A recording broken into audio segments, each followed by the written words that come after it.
અંબાણી પરિવારમાં આનંદનો ઉત્સવ ચાલી રહ્યો છે.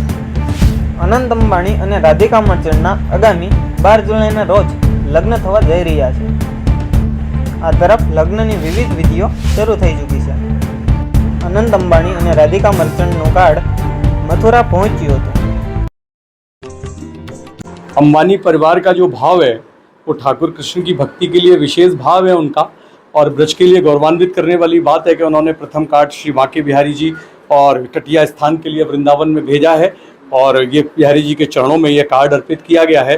13 तारीख को बिहारी जी के प्रसादी वस्त्र लेके मैं इस शादी समारोह में सम्मिलित होऊंगा.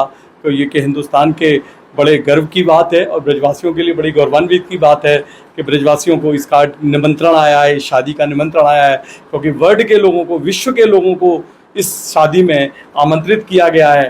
और ये हमारे भारतवर्ष के प्रमुख उद्योगपति घराने की शादी है, तो उसमें साधु संतों, धर्माचार्यों और मंदिर के मठाधीशों को पूरा सम्मान किया गया है और उनको विधिवत बुलाया गया है. तो हम आशीर्वाद देने 13 तारीख को मुंबई जा रहे हैं. बांके बिहारी से क्या प्रार्थना किया? बांके बिहारी से प्रार्थना करेंगे कि बांके बिहारी जी इस नवयुवल जोड़ी को अपना आशीर्वाद दे, और देश में जैसे इनका पूरा विश्व में नाम है, इनका नाम हमेशा खितिज में रहे और ऐसे ही चमकता रहे. ઉન્નાવમાં બુધવારની વહેલી સવારે અકસ્માતની ઘટના બની છે.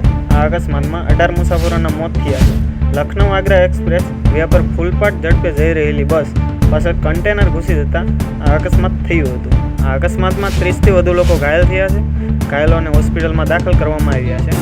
આ અકસ્માત એટલો ભયાનક હતો કે લોકો જોઈને ગભરાઈ ગયા હતા.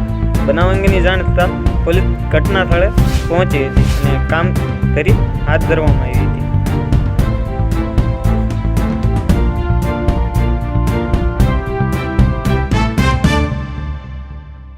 आगरा लखनऊ एक्सप्रेसवे पर एक भीषण सड़क दुर्घटना हुई है, जिसमें 18 लोगों के हताहत होने की खबर है.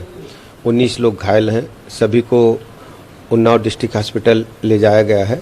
वहां घायलों को उच्च स्तरीय अस्पतालों में शिफ्ट किया जा रहा है. ડીઝલ ભરવા જેવી બાબતમાં જસદણના એક પેટ્રોલ પંપ પર ધીંગાણું થયાની ઘટના પ્રકાશમાં આવી છે.